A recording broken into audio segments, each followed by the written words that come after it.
తాకట్టులో ఉన్న బంగారాన్ని విడిపించి ఆ రోజు ఆన్లైన్ రేటుకే మేము కొంటాం. Sharma gold company.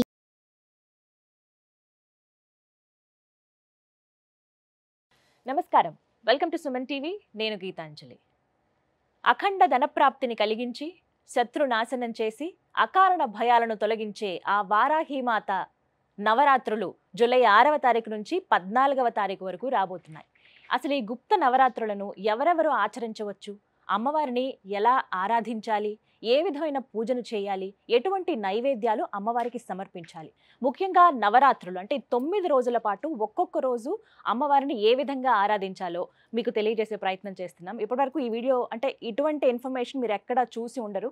వారాహి అమ్మవారిని ఎలా పూజించాలి ఇవి మాత్రమే మీకు తెలిసి ఉంటుంది. కానీ ప్రత్యేకంగా మీకు చాలా విలువైన సమాచారాన్ని అందించాలనే ఉద్దేశంతో ఈ కార్యక్రమాన్ని ఏర్పాటు చేశాం.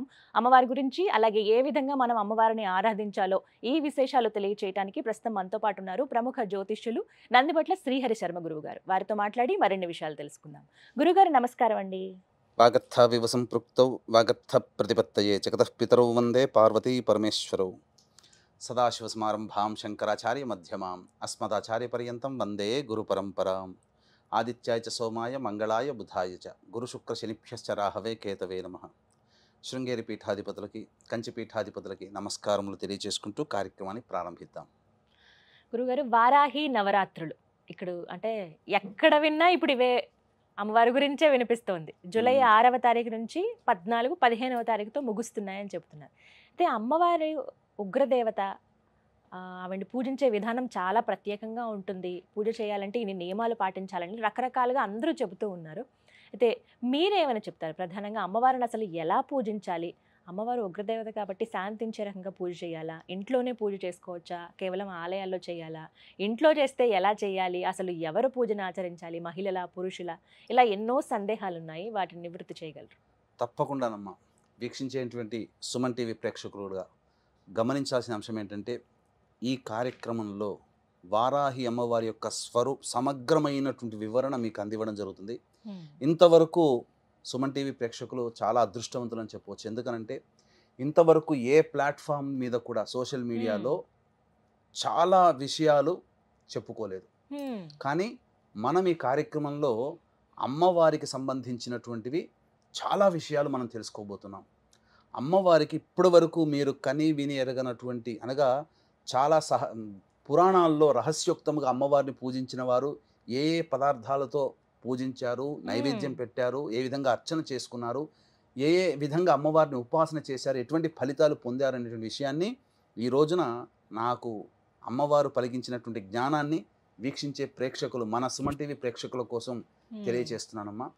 ఇక్కడ ప్రధానంగా వారాహి దేవత అమ్మవారు ఎవరు అనంటే భండాసురుడిని సంహరించడం కోసమై అమ్మవారు సృష్టించినటువంటిది. అంటే లలిత అమ్మవారి స్వరూపమే దుర్గా, రాజశ్యామల, దండనాయిక ఈ వారాహి అమ్మవారు. ఈ వారాహి అమ్మవారికి సంబంధించి అంటే మనకు వరాహ రూపంలో మనకు స్వామి మనకు తెలుసు, వరాహ స్వామి అని. స్త్రీ రూపముగా వారాహి అంటే ఇక్కడ మీరు గమనించాల్సిన అంశం ఏంటంటే లక్ష్మీనారాయణ స్వరూపం, లక్ష్మీ స్వరూపం అమ్మవారు. విష్ణు భగవానుడు వరాహం అయితే లక్ష్మీ స్వరూపము వారాహి. అందుకే అమ్మవారికి లక్ష్మీ సహస్రనామాల్లో వారాహి, ధరణి, ధ్రువ అనే సహస్రనామాల్లో ఒక పేరు. కాబట్టి సాక్షాత్తు లక్ష్మీ స్వరూపము వారాహి అమ్మవారు. ఈ అమ్మవారిని కొలిచినటువంటి వారికి శత్రు నిర్మూలన, కోర్టు కేసులు నివారించడం, ముఖ్యంగా ధైర్యం వస్తుంది. ముఖ్యంగా ఈ సస్యాధిపతి అమ్మవారు, ఆషాఢ మాసం కదా, రైతులందరూ పొలం దున్నుకుంటారు. ఇది సస్యాధిపతి, పంట పొలాల్లో పంటలు బాగా పండుతాయి అమ్మవారిని పూజించిన రైతులకి. అలాగే అన్నిటికంటే మించి శత్రుంజయము. మన కోసం మన మీద ఎవరైతే శత్రువులు ఉంటారో, మన మీద ఏదైనా చెయ్యాలని చెప్పి ఆలోచించేస్తారు కదా కుట్రలు, ఆ కుట్రలు చేయలేకపోతారు వాళ్ళు. అంతటి శక్తివంతమైనటువంటిది ఈ వారాహి అమ్మవారు. అన్నిటికంటే మించి ధనప్రాప్తిని విశేషంగా కలగజేస్తుంది వారాహి అమ్మవారు. కాబట్టి ఈ వారాహి అమ్మవారిని ఎవరు చేసుకోవచ్చు అనంటే, ఈ అమ్మవారి నవరాత్రులకు సంబంధించి గుప్త నవరాత్రులు పేరులోనే రహస్యం అని, గుప్తం అంటే రహస్యం. కాబట్టి ఒకప్పుడు కేవలం ఉపాసనా పరులైనటువంటి వ్యక్తులు మాత్రమే చేసుకున్నటువంటి యొక్క వారాహి నవరాత్రులు ఇప్పుడు సామాన్య బాహుళ్యంలోకి వెళ్ళింది. కాబట్టి ఎవరైనా చేసుకోవచ్చు, దేవతని ఉపాసించడానికి ఎవరైనా చేయవచ్చు. కాకపోతే చేసే విధానంలో ఉన్నప్పుడు మాత్రము దానికి తగ్గ వాళ్ళు మాత్రమే చేయాలి. ఇప్పుడు అటం బాంబు ఉందమ్మా, దాన్ని నిర్వీర్యం చేయాలి. అందరూ చేయగలుగుతారా? తెలుసు, ఎవరు వాళ్ళు చేయాలి. కాకపోతే ఇక్కడ ఏంటనంటే వీక్షించేటువంటి సుమన్ టీవీ ప్రేక్షకులు కూడా అమ్మవారిని సామాన్యమైనటువంటి వ్యక్తులు కూడా సామాన్య విధానంతో అర్చించి గొప్పదైనటువంటి ఫలితాన్ని పొందవచ్చు. ఇక్కడ భక్తి ప్రధానము, అంటే అందరూ పూజించవచ్చు అంటున్నారు. అందరూ పూజించుకోవచ్చు. కాకపోతే దీనికి ఉన్నటువంటి నియమం ఏంటంటే అమ్మవారిని సూర్యోదయం కంటే ముందే పూజ చేయాలి, లేదా సూర్యాస్తమయం తర్వాతనైనా చేయాలి. చేసేటప్పుడు ఖచ్చితంగా ఉదయం ఎలాగో దంతధావనం, పళ్ళు తోముకుంటాం, సాయంత్రం పూట చేసే వాళ్ళు కూడా దంతధావనం చేసుకునే శుచిగా అమ్మవారిని ఆరాధించాలని శాస్త్రం చెప్పబడుతుంది. ఇక్కడ అది ప్రధానం. అయితే ఇక్కడ ఉద్యాపన 14వ తారీఖు చేసుకోవచ్చా, 15వ తారీఖు చేసుకోవచ్చా అనేటువంటి ఆలోచన కూడా ఉంది. 14వ తారీఖు రోజున సూర్యోదయానికి అష్టమి ఉంది, సూర్యాస్తమయం తర్వాత నవమి వస్తుంది. సాయంత్రం పూట పూజ చేసుకునే వాళ్ళు 14వ తారీఖుకి ఉద్యాపన చేసుకోవచ్చు. ఉదయం పూట పూజ చేసుకునే వాళ్ళు 15వ తారీఖు రోజున పూజ చేసుకోవాలి. ఇక్కడ స్త్రీ పురుషులు ఎవరైనా చేయవచ్చునమ్మా. అయితే ఇక్కడ ఈ రోజున మనం చెప్పుకోబోయేటువంటి వారాహి సంబంధించినటువంటి దాంట్లో వీక్షించేటువంటి సుమన్ టీవీ ప్రేక్షకులు కూడా ఏమాత్రం కూడా ఈ కార్యక్రమాన్ని స్కిప్ చేసుకోకండి, మిస్ అవ్వకండి. ఎందుకనంటే 9 నవరాత్రులలో 9 రోజుల పాటు సుమన్ టీవీ వాళ్ళు మీకు చక్కటి వివరణని ఇవ్వడానికి ప్రయత్నం చేస్తున్నాం. కాబట్టి ప్రతిరోజు అమ్మవారికి ఒక్కొక్క వారాహి రూపం ఉంటుంది. అంటే ఉదాహరణకు చెప్పాలి అని అంటే ఉన్మత్త వారాహి, ధూమ్ర వారాహి, బృహత్ వారాహి, శ్వేత వారాహి, వార్తాళి వారాహి, దండని వారాహి, కిరాత వారాహి, ఇలా 9 రకాలైనటువంటి వారాహి దేవతలు ఉన్నారు. కాబట్టి ప్రతిరోజు ఒక్కొక్క రోజు ఒక్కొక్క అమ్మవారిని ఎలా కొలుచుకోవాలి. మొదటి రోజున అమ్మవారు ఏ రూపంలో ఉంటుంది, ఆ రూపాన్ని ధ్యానం చేసుకుంటూ ఆ అమ్మవారిని స్తుతించుకుంటూ పూజ చేయండి. పూజా విధానం కూడా మనం తెలియజేద్దాం. అలాగే రెండో రోజు అమ్మవారిని ఇలా ధ్యానం చేసుకొని పూజ చేయండి. రెండో రోజు ఎటువంటి ఫలితాలు కలుగుతాయి, మూడో రోజు పూజ చేస్తే ఎటువంటి ఫలితాలు, ఇలా 9 రోజులు పూజ చేస్తే మానవుడి యొక్క సకలాభీష్టాలు తొలగిపోవడానికి ఈ అమ్మవారి యొక్క నవరాత్రులు చాలా మేలు చేస్తుందని చెప్పవచ్చు. ఇక మనం వివరాల్లోకి వెళ్ళినట్లయితే ప్రధానంగా ఈ అమ్మవారిని గర్భవతులు చేసుకోవచ్చు అనే ఆలోచన కూడా ఉంటుంది. అయితే కొన్ని ఆచార ప్రకారం అమ్మ 5వ నెల పడిన తర్వాత పురిటి సూతకంతో సమానం, కొన్ని ఆచారాల ప్రకారం 7వ నెల పడిన తర్వాత పురిటి సూతకం సమానం. కాబట్టి దీన్ని మీ యొక్క ప్రాంతీయ ఆచారాన్ని దృష్టిలో పెట్టుకొని మీరు ఈ గర్భవతులైన వాళ్ళు కూడా ఈ విధంగా ఆచరణ చేసుకోవచ్చు మైల రానంత వరకు. ఇక పురుషులకు కూడా ప్రత్యేకంగా ఉన్నటువంటి అమ్మవారు కూడా ఉంది వారాహిలో. ఆ రోజున పురుషులు చేస్తే విశేషమైన ఫలితం వస్తుంది. కాబట్టి అవన్నీ వివరాలు మొదటి రోజు రెండో రోజు ఇలా మీకు ఒక సిరీస్ 9 రోజుల సిరీస్గా మీ యొక్క కార్యక్రమం అనేటువంటిది ఉంటుంది. కాబట్టి వీక్షించేటువంటి ప్రేక్షకులు గమనించగలరు. మొత్తం ఎన్ని అలంకారాల్లో కనబడతారు? అన్ని అలంకారాలు అమ్మ మొత్తము 10 రోజుల పాటు చేసుకోవాలి. 9 రోజుల పాటు 9 రకాలైనటువంటి నైవేద్యాలు పెట్టుకోవాలి, 9 రకాలైనటువంటి అర్చనలు ఉంటాయి. అలాగే అంటే మానవులందరూ చేసుకునేదే. అన్నిటికంటే ప్రధానమైనటువంటిది భక్తి ఇక్కడ. అయితే చాలా మంది విగ్రహం పెట్టుకోవచ్చా లేకపోతే ఫోటో పెట్టుకోవచ్చా అంటారు. ఫోటోనే పెట్టుకోండి అమ్మ. విగ్రహం పెట్టుకుంటే ఆ విగ్రహానికి తగ్గట్టుగా చేసుకోవాలి. ఇంకో కొంతమంది అఖండ దీపం పెట్టుకోవచ్చా మామూలు దీపం పెట్టుకోవచ్చు అంటే 9 రోజులు కాపాడగలిగేటువంటి శక్తి ఉంటే 9 రోజులు అఖండ దీపం పెట్టుకోండి, లేదా సామాన్యంగా దీపారాధన చేసుకోవచ్చు. దీపారాధన కూడా ఏ విధమైనటువంటి దీపారాధన చేసుకోవాలో మనం తెలుసుకుందాం. ఇంకా చెప్పాలి అని అంటే ఇక్కడ ప్రధానంగా అమ్మవారికి ధూపం అంటే చాలా ఇష్టం. కాబట్టి ఏ పదార్థాలతో ధూపం చేస్తే అమ్మవారు సంతోషపడుతుందో కూడా మనం ఈ కార్యక్రమంలో చేసుకుందాం. కాబట్టి ఈ యొక్క వారాహి అమ్మవారి యొక్క అనుగ్రహం అందరికీ అందించాలనేటువంటి ఒక సదుద్దేశంతో ఈ వారాహి అమ్మవారిని అందరూ పూజ చేసుకుంటారమ్మా. ఈ యొక్క వారాహి అమ్మవారికి సంబంధించి పూజ చేసేటప్పుడు మనం చెప్పుకున్నాం కదా, 12 నామాలని శక్తి ఉంటే 108 సార్లు 12 × 108 సార్లు ప్రతిరోజు పారాయణం చేయడం, లేదా 54 సార్లు, లేదా కనీసం 27 సార్లైనా 12 నామావళిని పారాయణం చేయాలి. దీనితో పాటుగా అమ్మవారి యొక్క సంపూర్ణమైనటువంటి అనుగ్రహం కలగాలి అని అంటే ఖచ్చితంగా ప్రతిరోజు లలితా సహస్రనామ పారాయణం అనేటువంటిది చేయండి. గురుగారు హోమం నిర్వహిస్తున్నామని చెప్పారు జూలై 15వ తారీఖున, ఆ వివరాలు తెలియచేయండి. జూలై 15వ తారీఖు రోజున ఈ వారాహి సంబంధించి భగవంతుడు అనుగ్రహిస్తే 9 రకాలైనటువంటి వారాహి అమ్మవారి యొక్క హోమాది కార్యక్రమాలు చేయించడం జరుగుతుంది. లేదా ఖచ్చితముగా వారాహి అమ్మవారి హోమము ప్రత్యంగిర హోమము, బగళాముఖి హోమము, రాజశ్యామల హోమములు ఖచ్చితంగా కేవలం 1500 రూపాయల రుసుముకుతో ఈ యొక్క హోమాది కార్యక్రమాలు జరిపించడం జరుగుతుంది.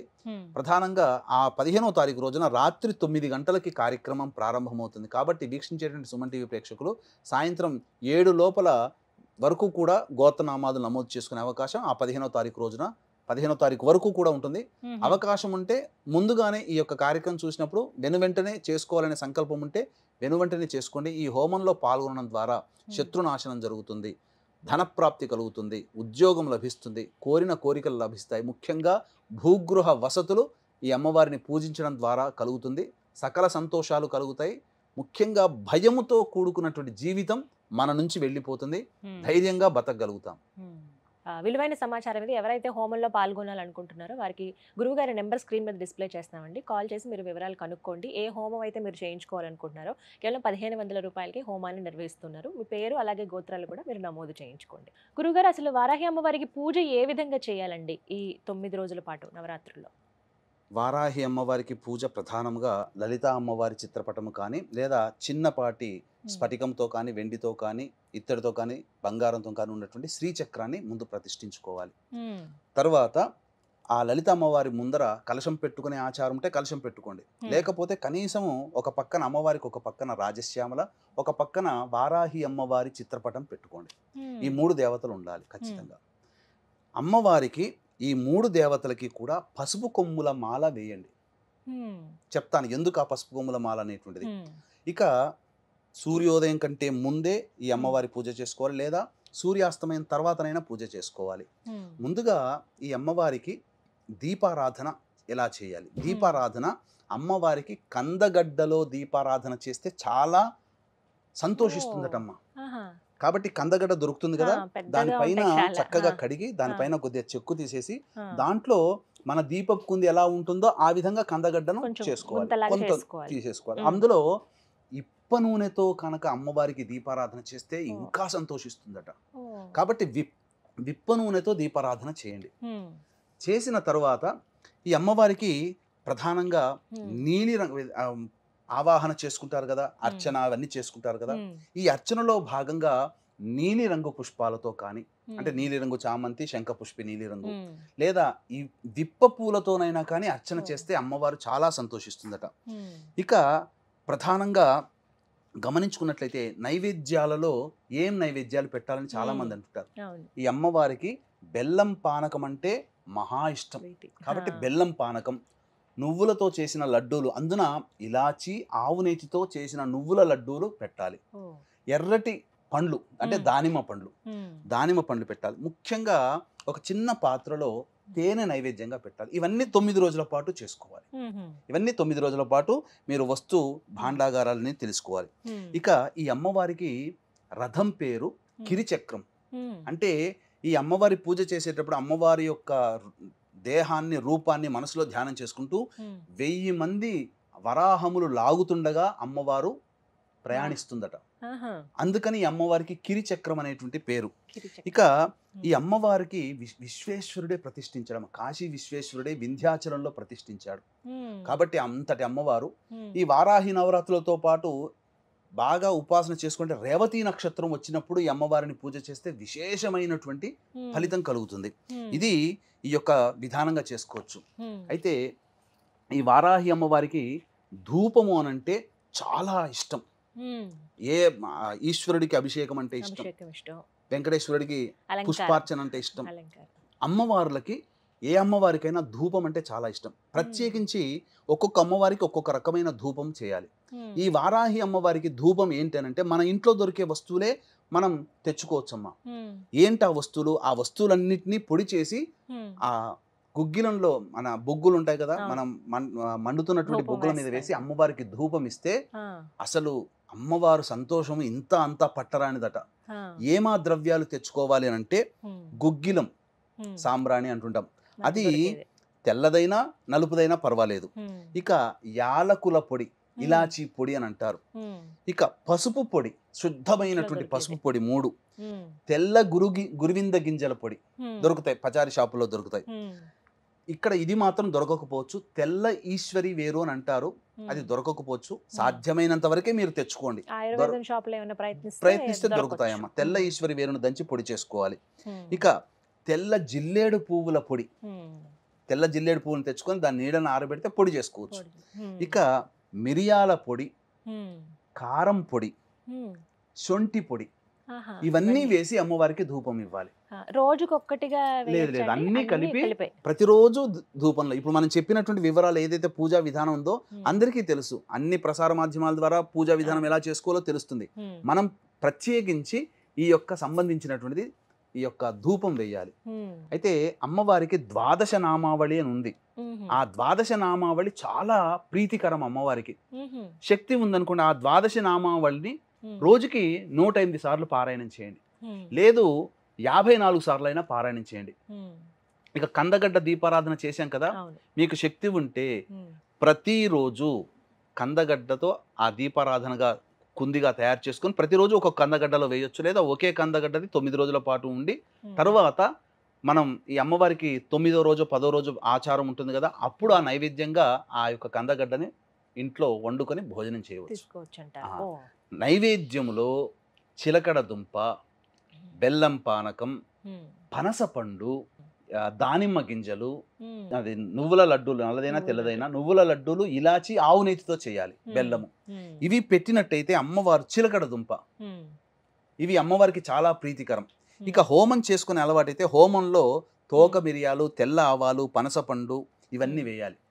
ఇక అమ్మవారికి తాంబూలం సమర్పించేటప్పుడు పచ్చకర్పూరం, జాపత్రి, జాజికాయ, ఇలాచి, లవంగాలు, ఇలా సుగంధ ద్రవ్యాలు, జవ్వాది, ఇలా కలిపి, జవ్వాది పొడి ఉంటుంది, కలిపి అమ్మవారికి తాంబూలం పెట్టి తర్వాత మీరు చేసుకున్నటువంటి ఆ పదార్థాలు ఏదైతే ఉన్నాయో ఆ తాంబూలం పూజ చేసుకున్న వాళ్ళు సేవనం చేయొచ్చు, నైవేద్యం కూడా అందరూ తినవచ్చు.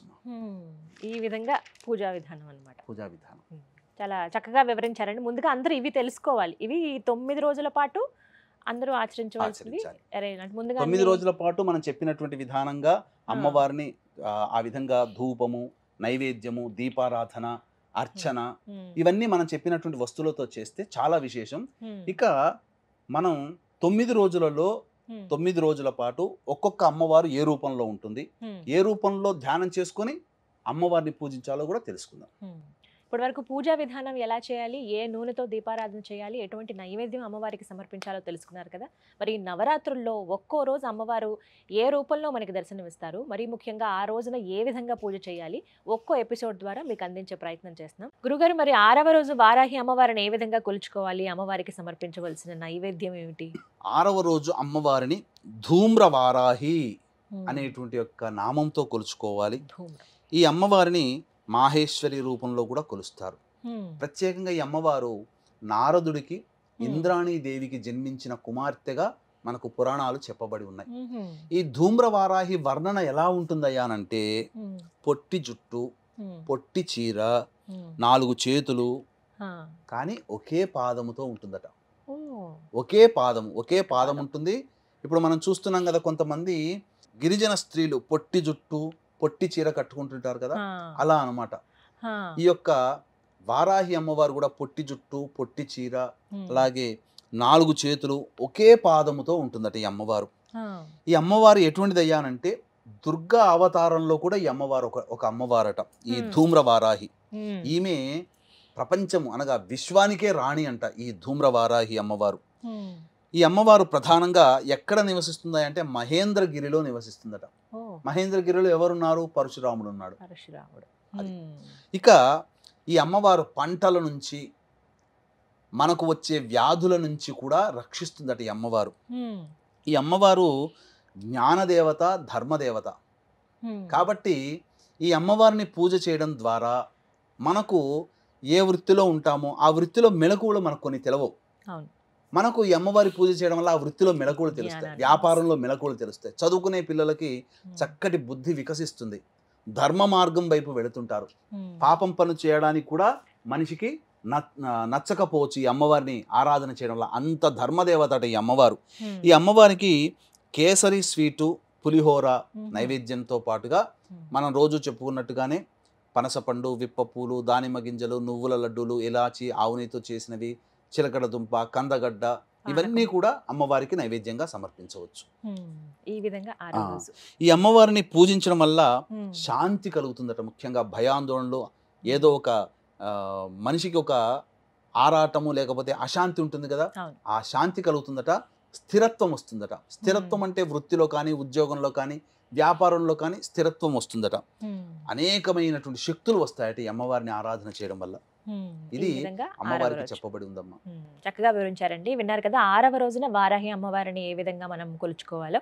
అలాగే చివరి రోజున అంటే జూలై 15వ తారీఖున గురువుగారు హోమం తలపెడుతున్నారు. ప్రత్యేకించి ఈ హోమంలో మీరు కూడా పాల్గొనాలి అనుకుంటే స్క్రీన్ మీద నెంబర్స్ ఇస్తున్నాను, ఆ నెంబర్కి కాల్ చేసి పూర్తి వివరాలు కనుక్కోండి. ముందుగానే మీ పేరు, గోత్రాలు కనుక నమోదు చేయించుకుంటే ఇంకాస్త సులువు అవుతుంది. మీకు తెలిసిన వారికి కూడా చెప్పండి, వారు కూడా ఈ హోమంలో పాల్గొనే అవకాశం ఉంటుంది. ఇది వాళ్ళ వీడియో. నమస్కారం. సుమన్ టీవీలో మీ పర్సనల్ అండ్ బిజినెస్ ప్రమోషన్స్ కోసం కింది నెంబర్కి కాంటాక్ట్ చేయండి.